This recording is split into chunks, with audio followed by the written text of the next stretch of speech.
Hello guys, Bean here and I'm back with another video, and today I have r/JustNoMil. If you don't know what that is, it's just people who have stories about having horrible mother-in-laws. Let's get right into the video. Just know mother and the other family secret. I'm back with a new and aggravating tale from my JayJen mother.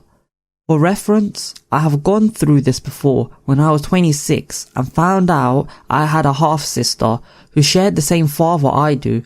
That was a blow-up of a large proportion. Today's was a blow-up of epic proportions. I get a call from a hospital in the city I was born in. At first, I thought it may have been one of my cousins, as my grandpa passed last year due to COVID.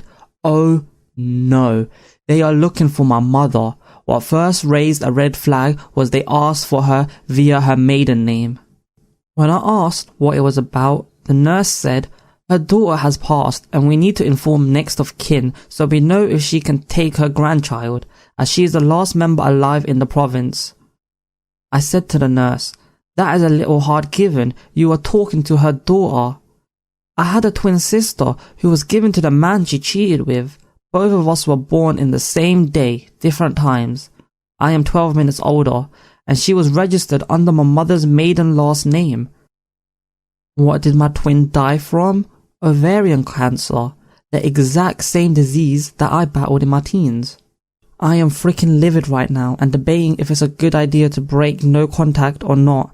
My husband and our partners say, don't break it, but for the love of my sanity, I am pissed and I want to tear into her. Edit to add, after talking it over, despite us being super child free, my husband and our partner and myself are taking the child until a placement family is found. Oh, that's really sad. Why would a grandmother do that? Imagine having a twin sister and never seeing her, and just knowing that she died, and even worse, poor child of the twin. She didn't know and doesn't deserve this. Hope everything works out for them. The mask finally slips. Okay, so I'm really stuck on how to move forward after my Christmas blow-up directed at me from my mill. I have 3 young kids, 1, 3 and 4. We were invited to my mill's house for a week over for a Christmas break. The morning started off with my 2 older boys running around screaming, you know, being typical young kids. I had just started changing the younger sister's nappy while simultaneously yelling at the boys to stop acting up. All of a sudden, my mill storms into the room where I'm changing the baby and just starts screaming at me.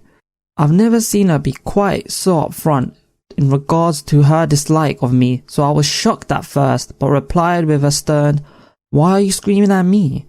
She did not like that one bit and then continued to tell me that I'm a junkie, alcoholic who will never amount to anything and will never be a part of her family. I was and still shocked and quite frankly feeling really low about myself since she unleashed on me. My kids were all crying their eyes out as she belittled and degraded me while we packed as fast as we could to get away from her. I personally want to cut her off as the trust is completely broken, but that is unfair on my partner. I mean, in my opinion, you don't really need to go and be associated with the grandma or your mother-in-law. Just let the husband and the kids. That's just my thought. Let me know what you guys would do in the comments below. Sticking to my own boundaries. First off, my husband has been amazingly supportive and lovely. Once I finally told him what was happening, which I've talked about in previous posts and will likely vent more. Tonight, he texted me to let me know his parents will be stopping by to look at some windows. These windows were procured by him for MIL, also known as mother-in-law, at her special request. She wants to build a greenhouse with them. Sounds wonderful, right? Except, this request followed our purchase of a greenhouse with irrigation equipment at a great deal, an opportunity DH had from his work. Their income is more than adequate for her to get a greenhouse like it. Better, in fact, ours is quite old and will need a lot of work. We told her about it and she didn't congratulate us. She sulked, expressed jealousy, tried to buy it or half it from us. And then when DH said that his work was send home glass windows so she could have a glass one built, she was excited and accepted them. Fast forward a few months and we get them back here. DH let her know they were here and could she please come mark the ones she wanted so we can set them aside somewhere safe. She got stressed and tried to create drama over that phone call. And I am so proud of DH because he maintained his composure and spoke with her compassionately but firmly, restating his request and not being manipulated into a fight. So proud. Now that all the background's there, they came to look at the windows tonight, but I told DH I am maintaining LC with MIL and told him that he would need to be the one who showed them the windows and interact with his mum, but he isn't home. I opened the gate and locked our doors. Well, before they got here, I briefly panicked once they pulled in, turned off the lights and my movie, then I turned them back on and came here because I am polite, and as a polite person / people pleaser, I am almost put a mask and went out to greet them and help. I mean, she's doing the best that she can. Kinda amazed. She's being very mature, but I don't know what you can really do. I guess just be civil with them. I wouldn't call that people pleasing. They came all the way, so you helped them. I mean, as long as they know that you don't like them, I'll say you're not a people pleaser. Trying to guilt DH into buying her a house. Mil lives 750 miles away. We've been together 9 years. I've met her 4 times. She has filed for bankruptcy numerous times and has had to borrow money from us. A lot. Her and her husband have been renting a house. Well, the owner of the rental just told them he has to sell the house and they can't find anywhere else that will rent to them because of her last bankruptcy. She is now trying to guilt DH into buying the house from the guy so she can live in it and then just pay the mortgage for us as rent. I told him absolutely not, which started a huge fight, of course, because according to him, it would just be pure profit. Yeah, until she can't make the payments, how stupid are you? I told him I will not sign for that house, and he knows the income to debt ratio won't be enough with just his name. I know he's already thinking all he can do is forge it, and I told him he will also be signing divorce papers if he tries that stuff.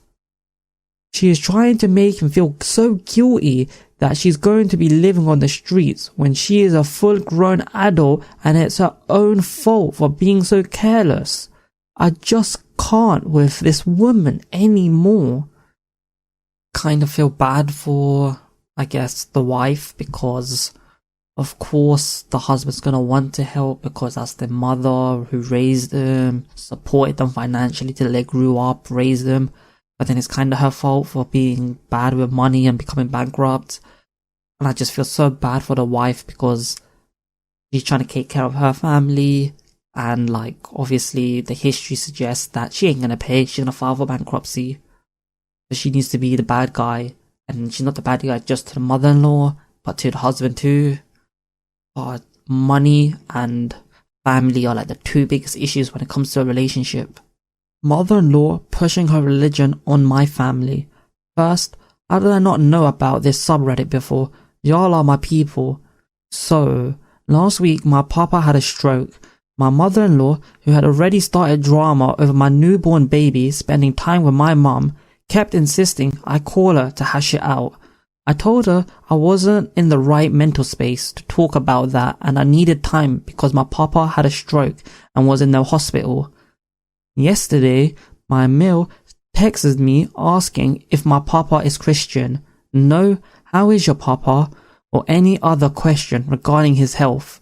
I reply, I'm unsure and ask why. Religion isn't big in my family. She then goes on to explain that she wants everyone she knows to spend eternity with her in heaven. I end the conversation there and tell my husband to deal with her. I can't. I just can't with her. Now is not the time and place to try and push your beliefs on someone. And please don't imply my papa won't make it through this while you're at it. Maybe I took it the wrong way, but either way, it's not her business as she has no relationship with my papa.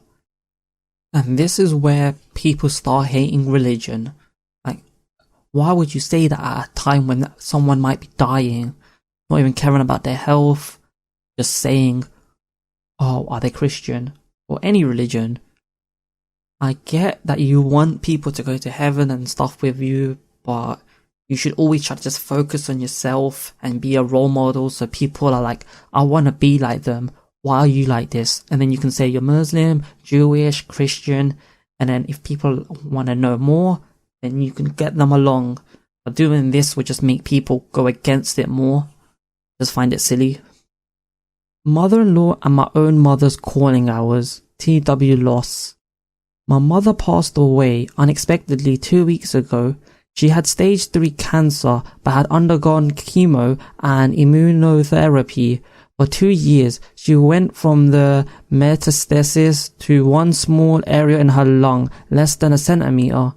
She was doing so good, then developed an infection and went septic. Obviously, I'm heartbroken over this.